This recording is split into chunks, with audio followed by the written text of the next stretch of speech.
ദേശീയപാതയിൽ കൂരിയാട് വലിയ അപകടമാണ് കഴിഞ്ഞ ദിവസം നടന്നിട്ടുള്ളത്. ഈ അപകടം നടന്ന സമയത്ത് ചർച്ചയാകുന്ന ഒരു ഫേസ്ബുക്ക് പോസ്റ്റുണ്ട്. 2024 ഈ ഓൾ റോഡ് കൺസ്ട്രക്ഷൻ എന്ന് പറയുന്ന യൂട്യൂബ് ചാനൽ ഉടമ ലത്തീഫ് ഒരു പോസ്റ്റ് ഇട്ടത്. ആ നിർമ്മാണ പ്രവൃത്തി നടക്കുന്നതിന് ദൃശ്യങ്ങൾ പകർത്തിക്കൊണ്ട് ഈ ഇത്രയും ചെറിയൊരു ഫൗണ്ടേഷന് ഇത്രയും വലിയ വെയിറ്റ് താങ്ങുമോ എന്നുള്ളതായിരുന്നു ആ സംശയം ഇപ്പോൾ കൂടുതൽ ചർച്ചയാവുകയാണ്. ഇപ്പോൾ ലത്തീഫ് നമ്മോടൊപ്പം ചേരുന്നുണ്ട്. 2024 നിങ്ങൾ ആ പോസ്റ്റ് ഇട്ടത് എന്തായിരുന്നു അതിനുള്ളൊരു കാരണം? അതിനുള്ള മെയിൻ കാരണം എന്താ വെച്ചാൽ, ഞാൻ 10-20 കൊല്ലമായിട്ട് കൽപ്പണി ചെയ്യുന്ന ഒരു മേസനാണ്. അപ്പം ഞങ്ങൾ ഒരുപാട് മതിൽ കെട്ടുന്നതാണ്, ചെറുതും വലുതൊക്കെ ആയിട്ടുള്ള പല വീട്ടിലും പല കോളത്തിൽ മതിൽ കെട്ടിയിട്ടുണ്ട്. അപ്പം എനിക്ക് ആ ഒരു മതിലിൻ്റെ വർക്ക് ഇങ്ങനെ കണ്ട സമയത്ത് എന്താണ് അത്ഭുതം തോന്നുകയാണ്. എന്താ ചെയ്യുകയാണെങ്കിൽ അതൊരിക്കലും നിൽക്കില്ല എന്നുള്ളത്. കാരണം എന്താ പറയുക, പാടത്തൊക്കെ കെട്ടുന്ന സമയത്ത് നല്ല ഫൗണ്ടേഷൻ സെറ്റാക്കി കൊടുക്കണം. അതവിടെ കൊടുക്കണില്ല. ഓൾറെഡി ഇപ്പം നമ്മളെ കൂരിയാട് കട്ട കുറച്ച് ഇടിഞ്ഞല്ലോ, അവിടെ എന്ന് പറഞ്ഞാൽ ഓൾറെഡി റോഡ് ഉണ്ടായിരുന്നു. ആ റോഡിൻ്റെ മുകളിൽ നമ്മൾ സാധാ ഒരു ബീമൊക്കെ ബെൽറ്റൊക്കെ ഇട്ടുകൊണ്ട് അതിൻ്റെ മുകളിൽ കെട്ടിക്കൊണ്ടിരുന്ന മാതിരി ഒരു ഫടാഫട് വർക്ക് അങ്ങനെ ചെയ്തതാണ്. അത് സെറ്റാക്കിയത് ഒരു കൂടുതൽ അതിനെക്കുറിച്ച് പഠിച്ചുകൊണ്ട് നല്ലൊരു ഫൗണ്ടേഷൻ കൊടുക്കുകയാണെങ്കിൽ അവിടെ കുഴപ്പമൊന്നും ഉണ്ടാവില്ല. ഇനി പറയാനുള്ള കാര്യം എന്താണെന്ന് വെച്ചിരിക്കുകയാണെങ്കിൽ, ശരിക്കും ഈ റോഡ് തിരുവനന്തപുരം തൊട്ടുകാണ്ട് കാസർഗോഡ് കേരളം മൊത്തം കവർ ചെയ്ത് പോകുന്നുണ്ടല്ലോ. അതായത് പല റീച്ചുകളിലും പല കമ്പനിക്കാരാണ് ഈ വർക്ക് ഏറ്റിക്കേണ്ടത്. അങ്ങനെയാണല്ലോ. ശരിക്കും ഏറ്റവും ടാസ്ക് ഡേഞ്ചർ വർക്ക് വന്നിട്ടുള്ളത് മലപ്പുറം റീച്ചിലാണ്.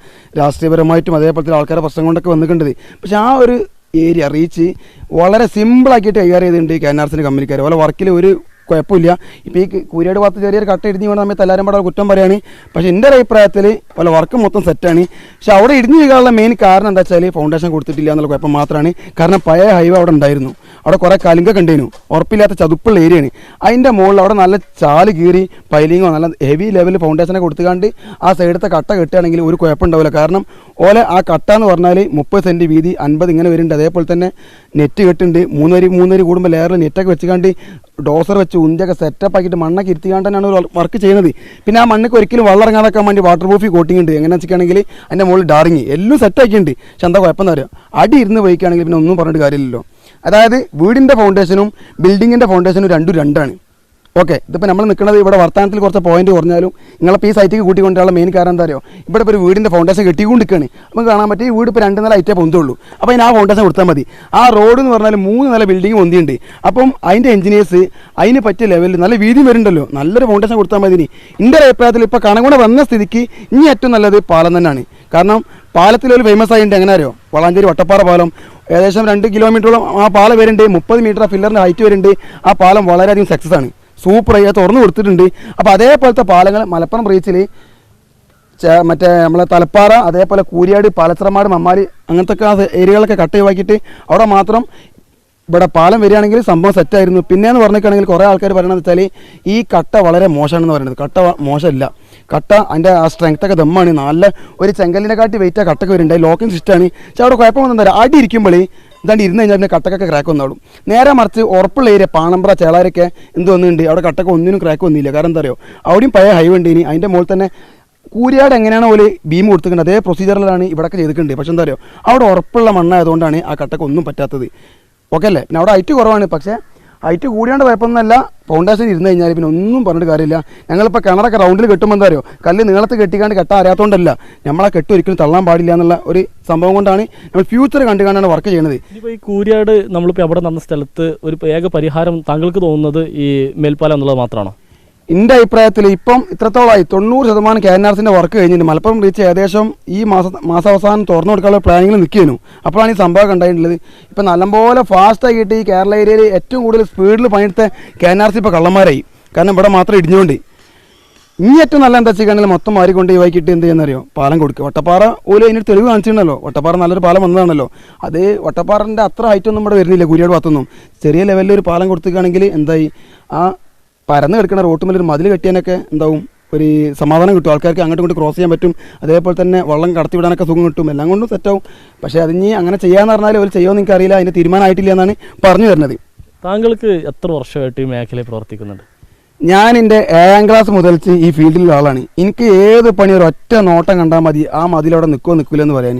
കാരണം എന്താണെന്നറിയോ, നമ്മൾ ഈ സ്കൂളിൽ പഠിച്ചുകൊണ്ട് ഉണ്ടാക്കിയ സർട്ടിഫിക്കറ്റിനെക്കാട്ടി വാല്യൂ ഉണ്ട് പ്രാക്ടിക്കൽ എക്സ്പീരിയൻസ് എന്ന് പറയുകയാണെങ്കിൽ. കാരണം ഞങ്ങൾ എൻ്റെ ഈ 10-15 കൊല്ലത്തിനിടയിൽ കൂടെ ഞാൻ ഒരുപാട് എഞ്ചിനീയേഴ്സിനെ കണ്ടിട്ടുണ്ട്. ഈ എഞ്ചിനീയേഴ്സിന് പോലും ചിലപ്പോൾ നമ്മളോട് സംശയം ചോദിക്കുന്നുണ്ടാവും. ആ സംശയം ആ പോയിന്റാണ് ഓല് പെരക്കാരെ മുമ്പിൽ പോയിക്കാണെങ്കിൽ പറയുന്നത്. അപ്പോൾ എന്താ പറയുക, നമുക്ക് വർക്ക് എക്സ്പീരിയൻസ് ഉണ്ട്, ഓൾക്ക് വർക്ക് എക്സ്പീരിയൻസ് ഉണ്ടാവില്ല. ഒരു വർക്ക് ചെയ്യുമ്പോൾ പല രീതിയിൽ കൂടി പോകേണ്ട അവസ്ഥ വരുന്നുണ്ട്. അതിനൊക്കെ നമ്മൾ ഒതുക്കിയെടുത്ത് ഒരു സെറ്റപ്പിൽ ഇങ്ങനെ കൊണ്ടുവന്ന് നിർത്തുകയാണ്. എല്ലാ കാര്യം ഇപ്പോൾ പണിക്കാർ ഇങ്ങനെ പറഞ്ഞു കൊടുക്കില്ലല്ലോ പെരക്കാർക്ക്. അതാണ് ഒരു പണി എന്ന് പറഞ്ഞിട്ടാണെങ്കിൽ. അപ്പം നമ്മളെ കൂടെ മതിൽ കെട്ടുകയാണെങ്കിൽ ശരിക്കും ഇപ്പോൾ ഒരു ചെങ്കുത്തായ പറമ്പാണെങ്കിൽ ഈ പറമ്പ് താന്നിട്ടും ഈ പറമ്പ് പൊന്തിയിട്ടുള്ള പറമ്പാണെങ്കിൽ ഇവിടെ പണ്ടല്ലോ ഒരു മതിൽ കെട്ടണമെങ്കിൽ നല്ലൊരു ഫൗണ്ടേഷൻ വേണം. നേരെ വെറുതെ ആണ് കെട്ടിക്കഴിഞ്ഞാൽ അത് വെള്ളം വരുമ്പോൾ ഇടിഞ്ഞു പോകും. ഈ പെരൻ്റെ സൺസൈഡിൽ നിന്ന് വെള്ളം മൊത്തം ഈ മുറ്റത്തേക്ക് ചാടി കഴിഞ്ഞിട്ടാണെങ്കിൽ ഇപ്പുറത്ത് പറമ്പ് കുണ്ടാണി അരിച്ചോളി ഈ വെള്ളം ചാടിയത് കാരണം ഈ മതിലുണ്ടല്ലോ മൊത്തം ഒലിച്ചാണ്ട് പോവുക. എൻ്റെ അഭിപ്രായത്തിൽ ഇപ്പോൾ ഈ മഴ തുടങ്ങിയപ്പോൾ എനിക്ക് ഏകദേശം 20 കേസ് എന്തോന്നുണ്ട് ഒരു കിണർ ഇടിഞ്ഞു വീണത്. അതേപോലെ തന്നെ മതിൽ മൊത്തം പൊളിഞ്ഞ കേസൊക്കെ വന്നുണ്ട്. അപ്പോൾ എനിക്കെന്താ ഇതെങ്ങനെ വരുന്നതെന്നുള്ള എനിക്ക് ആദ്യം തന്നെ അറിയാം. നമ്മൾ അറിയിച്ചിരിക്കുകയാണ്, നമ്മൾ ആദ്യം എന്ത് ചെയ്യും, ക്ലീനിനോട് പറയും സംഭവം നല്ലൊരു ബീം കൊടുക്കണം, അങ്ങനെ ആക്കണം ഇങ്ങനെ ആക്കണം. ആ ലെവലിൽ വർക്ക് ചെയ്യുകയാണെങ്കിൽ ഒരു കുഴപ്പമുണ്ടാവില്ല. നേരെ മറിച്ച് കമ്മട്ടപ്പണി എടുത്തിക്കുകയാണെങ്കിൽ എന്തായാലും അതിൻ്റെ റിസൾട്ട് അവസാനം ഗുലുമാലായി മാറും. പിന്നെയെന്ന് പറഞ്ഞിട്ടാണെങ്കിൽ നമ്മളെ നാട്ടിൽ ഇപ്പോൾ ഏകദേശം ഈ പറമ്പ് പൊന്തിയിട്ട് അരിച്ചോളി ആ പറമ്പ് താന്നിട്ടാണ്. അപ്പോൾ ഇവിടെ ഒരു വ്യക്തി വീട് വെക്കുന്ന സമയത്ത് മൂപ്പരിപ്പോൾ ഇവിടെ ഒരു മതിൽ കെട്ടാൻ വേണ്ടി തറ കെട്ടുകയാണെങ്കിൽ പോലും നോക്കിയാൽ അടിയിലുണ്ടല്ലോ 3 അടി വീതി, അത് മുകൾക്ക് എത്തുമ്പോൾ 2 ലക്ഷം ഷോർട്ട് ആവുകയാണ്. അത്രയും കല്ലൊക്കെ ചിലവാക്കിയിട്ടാണ് ഇവിടെ ഫൗണ്ടേഷൻ കിട്ടുന്നത്. ഓല് KNRCൻ്റെ ആൾക്കാർ ഒറ്റ കട്ട വെച്ചുകാണ്ട് 3 നില ബിൽഡിംഗ് വരെ കൊണ്ടുപോയി എന്നുള്ളത് വലിയ അത്ഭുതം കേട്ടോ. അപ്പോൾ ഞാൻ ചോദിച്ചു ആ പണിക്കാരോട്, അപ്പോൾ എഞ്ചിനീയേഴ്സ് ഉണ്ടായിരുന്നു, അപ്പോൾ ഓൽക്ക് എം ക്യൂബ് ഇത്ര വെയിറ്റ് നെറ്റ് താങ്ങുന്നുള്ള ടെക്നിക്കൊക്കെ ഓല് പറഞ്ഞിട്ടുണ്ട്. പക്ഷേ എൻ്റെ അഭിപ്രായത്തിൽ കേരളത്തിലെ കാലാവസ്ഥനെ കുറിച്ചിട്ട് ഓൾക്ക് അറിയാഞ്ഞിട്ടാണ്.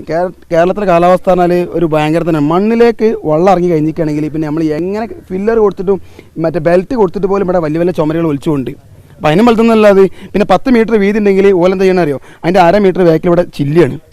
ചില്ലി വെറും ചർക്കൽ മാത്രം ഇട്ടാണ് ഇറക്കണം വെള്ളം ഫിൽറ്റർ ആവാൻ വേണ്ടിയിട്ട്. എന്നാലും ഒറ്റക്കട്ട ഏകദേശം കൂരിയാട് ഇപ്പം എൻ്റെ അഭിപ്രായത്തിൽ ലെങ്ത്ത് മാത്രം ഒരു 200ഓളം മീറ്റർ ലെങ്ത്ത് കൂട്ടി 100 മീറ്റർ ലെങ്ത്ത് കൂട്ടിക്കോളി, അതെല്ലാം വരില്ല. അപ്പോൾ ഫില്ലറൊന്നും ഇല്ലല്ലോ, അങ്ങനെ വിളിച്ചു. ഏതായാലും അദ്ദേഹം പറയുന്നത് കൂരിയാട് സംഭവിച്ചിരിക്കുന്നത് ഈ ഫൗണ്ടേഷനിൽ വന്ന അപാകതയാണ് എന്നുള്ളതാണ്. കാരണം വർഷങ്ങളായി മേഖലയിൽ പ്രവർത്തിക്കുന്ന എക്സ്പീരിയൻസ് ഉള്ള ആളാണ് ഈ ലത്തീഫ് എന്ന് പറയുന്നയാൾ. ക്യാമറമാൻ അബിദ് കല്ലയ്ക്കൊപ്പം സമീർ ബിൻ കരീം, 24 തിരൂർ.